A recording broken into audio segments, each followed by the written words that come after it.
Pushpa 2 cinema wild ఫైర్ల ప్రపంచమంతా అంటుకుంటున్న సమయంలో హైదరాబాద్లోని చిక్కడపల్లి పోలీసులు షాకింగ్ న్యూస్ చెప్పారు. పుష్ప 2 టీం అంత ఆనందం మునిగి ఉన్న సమయంలో పోలీసులు చెప్పిన న్యూస్ సంచలనంగా మారింది. బుధవారం రాత్రి పలు థియేటర్లలో పుష్ప మూవీ ప్రీమియర్స్ ప్రదర్శించిన విషయం తెలిసిందే. ఈ క్రమంలో హైదరాబాద్లోని ఆర్టీసీ క్రాస్ రోడ్లో ఉన్న సంధ్యా సినిమా థియేటర్లో ఎలాంటి దుర్ఘటన జరిగిందో తెలియంది కాదు. ఈ బెనిఫిట్ షోకు బన్నీ సహా పుష్ప 2 టీం నుంచి 12 మంది హాజరయ్యారు. వీరిలో అసిస్టెంట్ కెమెరామెన్ సహా పలువురు ఉన్నారు. అయితే బన్నీని చూసేందుకు అభిమానులు ఎగబడ్డారు.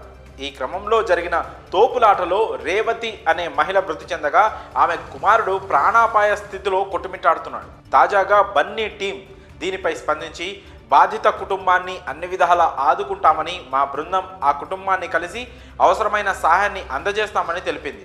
ఈలోపే పుష్ప 2 టీంపై క్రిమినల్ కేసులు నమోదు చేసినట్లు పోలీసులు ప్రకటించారు. తమకు ముందస్తు సమాచారం ఇవ్వకుండానే బన్నీ సినిమా హాల్ వద్దకు వచ్చారని, అందుకే క్రౌడ్ పెరిగిపోయి తోపులాటకు దారితీసిందని పేర్కొంటూ పుష్ప 2 టీంపై క్రిమినల్ కేసులు నమోదు చేశారు పోలీసులు. బన్నీ సహా మొత్తం 12 మంది పుష్ప 2 టీం సభ్యులపై కేసులు నమోదు చేసినట్లు చిక్కడపల్లి సర్కిల్ ఇన్స్పెక్టర్ తాజాగా వెల్లడించారు.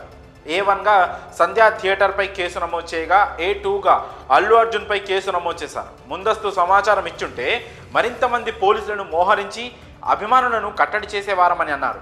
ఎలాంటి సమాచారం ఇవ్వకుండా సర్ప్రైజ్ విజిట్ చేసి అభిమానులు తోపులాటకు దిగేందుకు పుష్ప 2 టీం కారణమయ్యారని తెలిపారు. ఇప్పటి వరకు అయితే బన్నీ టీం నుంచి దీనిపై ఎలాంటి స్పందన లేదు. ఈరోజు బన్నీ ప్రెస్ మీట్ పెట్టనున్నట్లు సమాచారం.